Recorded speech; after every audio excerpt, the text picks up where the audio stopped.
Sang ibu memasukkan 2 bara sarang lebah ke dalam kompor. Tapi sang ayah tidak bisa tidur sepanjang malam. Ia merasa tubuhnya lelah. Segera duduk dan memanggil istri yang tertidur lelap di sebelah. Pasangan itu masing-masing menggendong seorang anak. Jalankan keluar, jadi beruntung bisa melarikan diri. Tapi mereka juga tidak bisa bahagia. Karena masih ada anak perempuan yang mereka tinggalkan di rumah. Duksun sedang mencoba merangkak keluar sekarang. Dia perlahan merangkak keluar ke halaman. Kemudian mengambil semangkuk air untuk diminum. Dia ingin menjaga kewarasannya. Keesokan harinya, Bu Duahua menyiapkan makanan yang lezat untuk menebus anak-anak. Tapi hanya ada 2 telur yang tersisa di lemari. Dia menyadari itu, lalu melihat putrinya. Duksun yang sedang menyekop beras sepertinya ikut merasakan pikiran ibunya. Dia mengerti sendiri bahwa dia tidak perlu makan. Berikan telur kepada kakak dan adik. Jadi ibu membuat 2 telur dadar. Kakak dan adik masing-masing. Berikan saja Duksun semangkuk kacang hitam.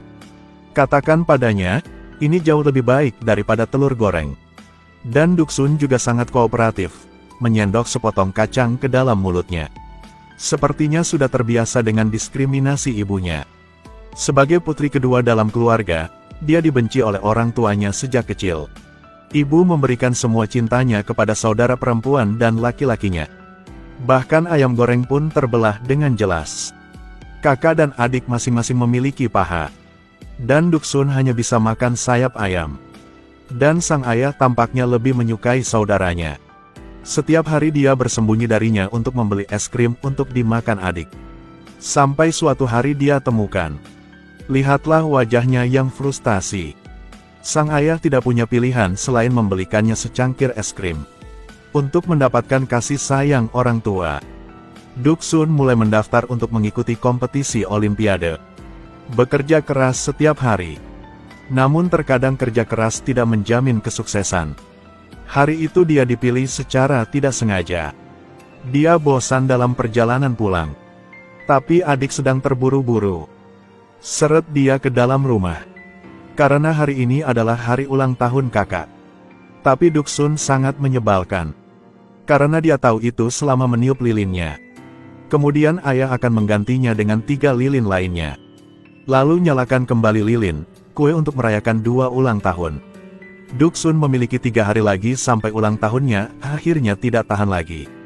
Aku sudah bilang, aku tidak ingin merayakan ulang tahun bersama kakak. Ibu melihatnya dan segera menghiburnya. Tahun depan pasti akan membiarkan kamu merayakan ulang tahun sendiri. Namun Duksun tidak percaya lagi dengan janji kosong ibunya. Semakin dia berbicara, semakin dia menjadi depresi. Tampaknya akan memuntahkan semua frustrasi selama beberapa tahun terakhir. Kenapa ibu tidak pernah membuatkanku telur dadar? Aku suka makan omelet. Biasanya aku harus makan kacang hitam setiap saat. Aku benci kacang hitam. Dan, mengapa hanya membeli es krim untuk Noel? Ayam goreng juga. Ayam goreng Paman Kim untukku. Ibu juga berbagi paha dengan Bora dan Noel. Biarkan aku makan sayap. Aku juga ingin makan paha ayam. Sang ayah masih akan menjelaskan. Tapi Duksun tidak mendengarkan sama sekali. Bias orang tuanya selama bertahun-tahun telah sangat menyakitinya. Dia hancur dan berlari keluar. Ibu dan ayah duduk membeku di tempat, sangat menyalahkan diri sendiri. Berita Duksun terpilih diputar di TV. Membuat mereka berdua semakin menyesal. Selama bertahun-tahun, mereka benar-benar kurang memperhatikan perempuan. Malam itu, Dong Dua berdiri di luar pintu menunggu putrinya kembali. Dia membawa Duksun ke minimarket. Kemudian dengan hati-hati keluarkan kue. Lihat nih.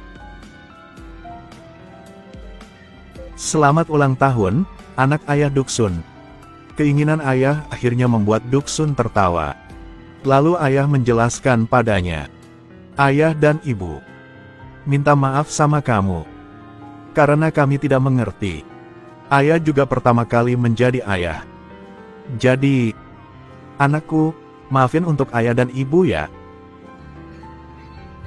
Untuk membuat ibu bahagia. Bocah itu sengaja menekan tangan kakaknya ke kompor yang panas.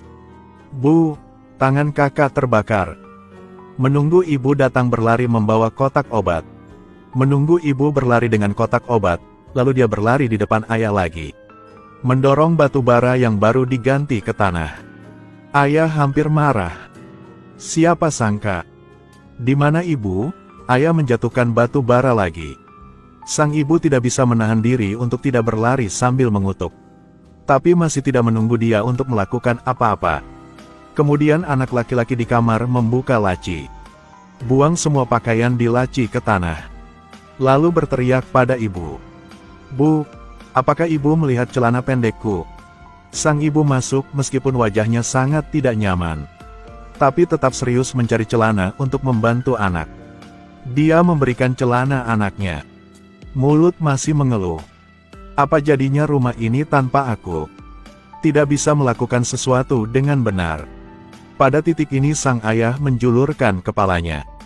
Memegang sepiring pangsit yang paling disukai istrinya. Ingin mengundang istri untuk makan malam bersama. Padahal Bu Miran bilang tidak perlu. Tapi kakinya masih benar-benar lari keluar. Dan Jung Hwan pun ikut tersenyum saat melihat adegan ini. Karena dia tahu, ibu yang cerewet itu akhirnya kembali. Ternyata beberapa hari yang lalu, Miran menerima telepon dari rumah ibunya.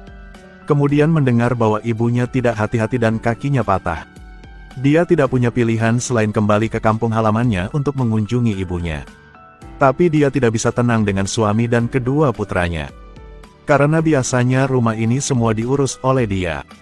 Orang-orang terbiasa dengan hari-hari ketika nasi dikirim ke mulut, pakaian dikirim dengan tangan. Setiap hal kecil tidak akan memaafkannya. Jadi Miran memutuskan, sebelum dia pergi, dia harus menata rumah ini. Dia mulai menginstruksikan suami dan putranya tentang segala hal.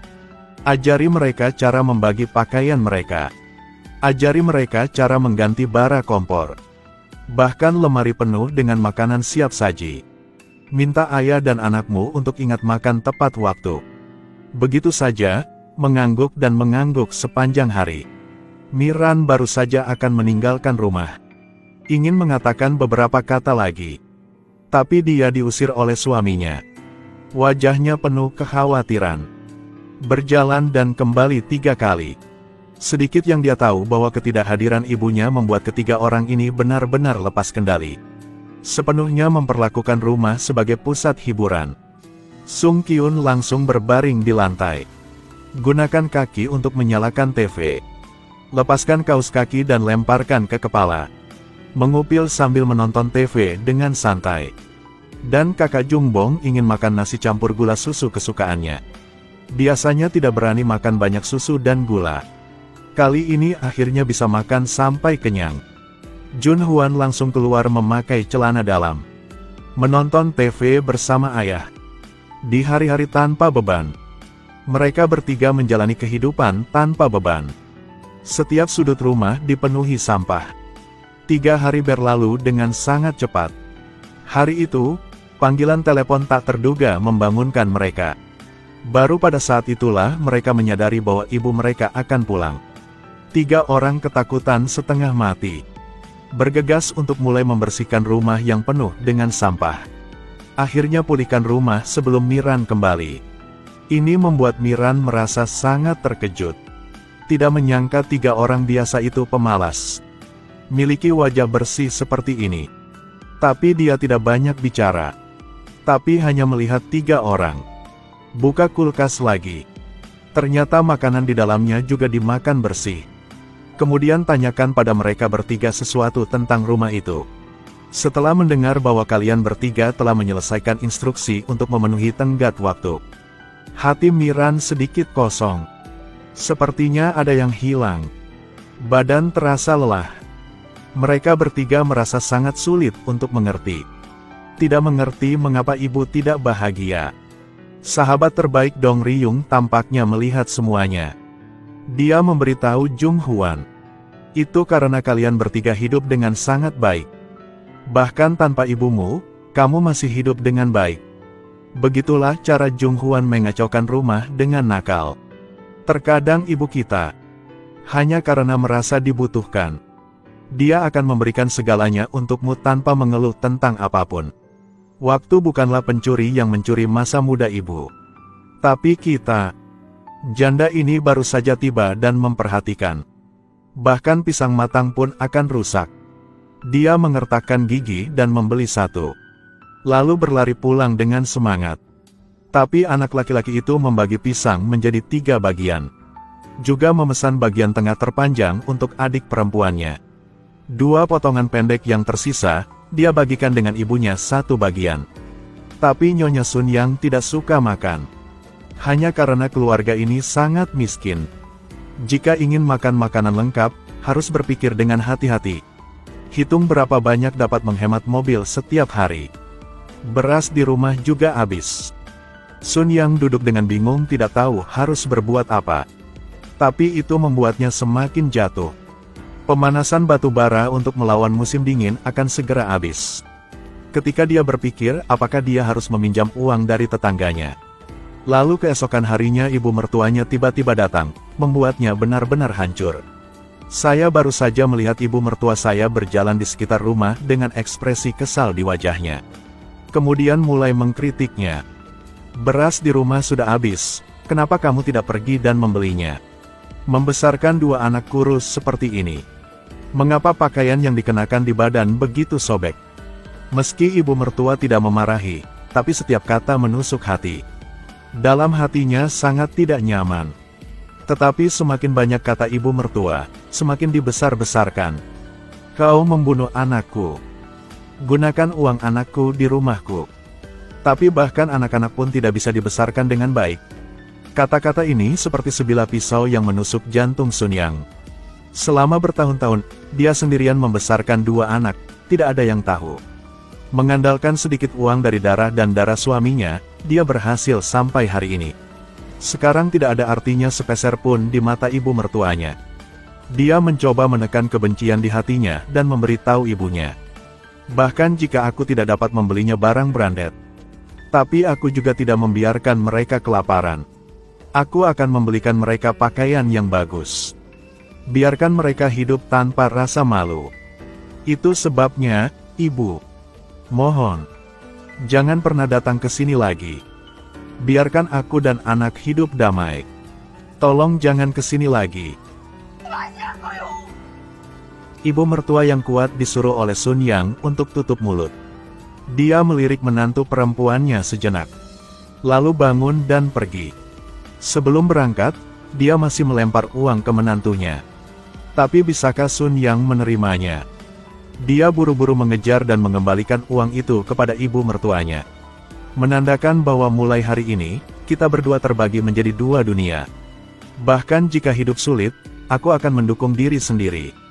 Keesokan harinya, Sun Yang menyiapkan sarapan untuk anak-anak seolah tidak terjadi apa-apa. Tapi panggilan telepon masuk membuatnya tidak bisa tenang. Ibu tua di pedesaan tiba-tiba ingin mengunjungi kedua cucunya. Karena tidak ingin ibu melihat wajah keras dia, Sun Yang hanya perlu lari ke tetangga untuk meminjam sekarung beras.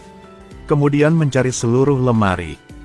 Baru saja menemukan 1 set pakaian yang layak untuk dipakai. Dia memeluk putrinya dan menamparnya untuk menyambut ibunya. Ibu membawakan mereka banyak makanan yang bisa ditanam.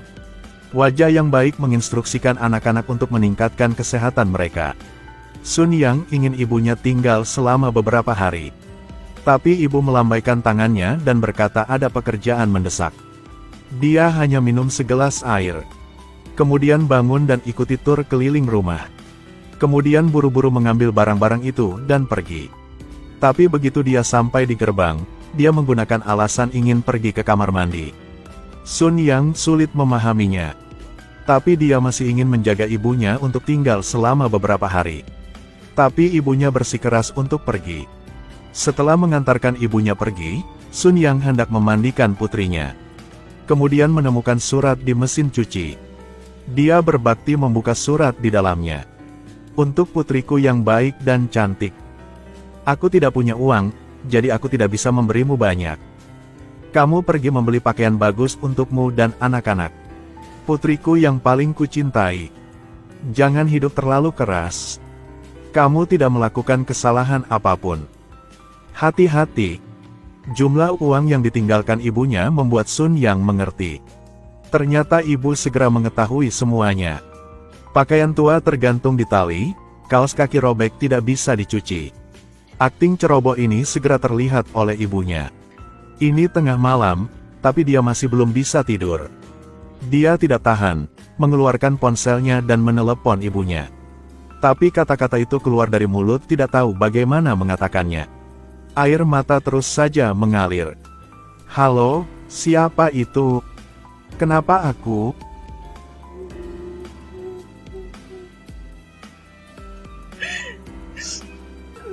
Ibu.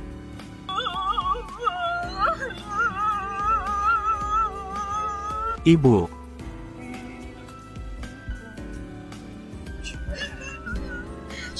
Dikatakan bahwa para dewa menciptakan ibu, karena mereka tidak bisa hidup tanpanya. Padahal aku sudah memasuki usia ibu. Tapi ibu masih satu untuk melindungi. Bahkan memanggil ibuku akan menyentuh hatiku. Ibuku masih sangat tangguh. Wah, Paman Kim Sung Kyun. Senang bertemu denganmu, senang bertemu denganmu. Sebuah film yang tayang pada tahun 2015. Telah membangkitkan kenangan masa kecil banyak orang. Seseorang berkata bahwa mereka ingin berteman dengan orang-orang yang menonton film ini. Ada juga orang yang mengatakan suka menontonnya di musim dingin. Banyak orang mengatakan itu. Menontonnya seperti melihat diri sendiri sebelumnya. Hari itu di tahun 1988, tidak ada internet, tidak ada smartphone. Cara paling bagus untuk menghibur saat itu adalah bisa memiliki televisi hitam putih. Saat ini, teman-teman muda berkumpul di kamar. Melihat layar kecil tanpa berkedip. Ada film pahlawan yang dimainkan oleh dua aktor veteran di dalamnya. Saat mereka sedang makan snack dan bermain-main. Kemudian jam dinding tiba-tiba berbunyi. Mereka menoleh dan saling memandang dengan kecewa. Benar saja, suara ibu-ibu di luar tidak bisa dilewatkan sedetik pun. Kim Jun Hwan menyuruhmu pulang dan makan. Sun Wo ah, ayo makan nasi. Duk San ah, kembalilah makan. Agar tidak dimarahi ibunya, keempatnya segera bangun dan berlari pulang. Sebelum berangkat, jangan lupa sarapan yang disiapkan oleh tuan rumah Choi Taek. Ruangan itu ditinggalkan hanya dengan Choi Taek yang berdiri dengan bingung. Ayahnya berlari untuk menghiburnya dan segera keluar untuk makan. Padahal makan malam hanya memiliki satu sajian sederhana. Tapi dengan sangat cepat meja itu dipenuhi dengan hidangan panas. Hubungan ketetanggaan pada waktu itu sangat sederhana. Ibu menemukan bahwa nasi di dalam panci tidak cukup. Lalu ambil semangkuk kacang. Meminta anak Jung Hwan untuk pergi ke tetangga untuk menukarkan nasi putih. Jung Hwan baru saja sampai di pintu dan melihat Duk San sedang mencuci sayuran. Jadi, dia mengangkat kakinya dan menendang satu. Ibu Duk San mendengar berlari, setelah melihat itu adalah Jung Hwan. Dia buru-buru menyapa dengan antusias. Kemudian terima semangkuk kacang di tangan dia. Beri dia semangkuk penuh nasi. Kemudian meminta Jung Hwan untuk membawakan semangkuk kentang. Tapi tidak menunggunya duduk dan bernapas. Kemudian ibunya membawakannya sepiring daging sapi. Beritahu anak untuk membawanya ke rumah tetangga lain. Jung Hwan menatap mangkuk daging sapi tanpa daya. Tapi hanya bisa melakukannya. Lalu saat bertemu Sun Wo, dia juga membawakan makanan. Keduanya tanpa daya saling memandang. Kemudian harus melanjutkan pekerjaan mengantarkan makanan. Hari sudah gelap, 4 orang yang membawa makanan bertemu di gang.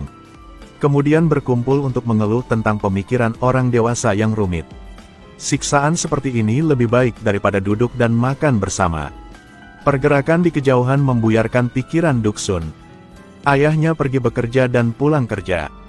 Di tangannya, dia masih memegang beberapa kilo daging babi yang baru dibelinya.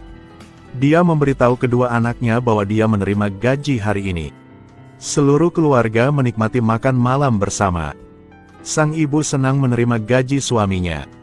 Tetapi menemukan bahwa itu hilang 100.000 won. Wajahnya langsung berubah warna. Kemudian gunakan kekuatan yang kuat untuk mencubit paha suaminya. Baru pada saat itulah Nol tahu bahwa suami yang baik hati membantu seorang teman yang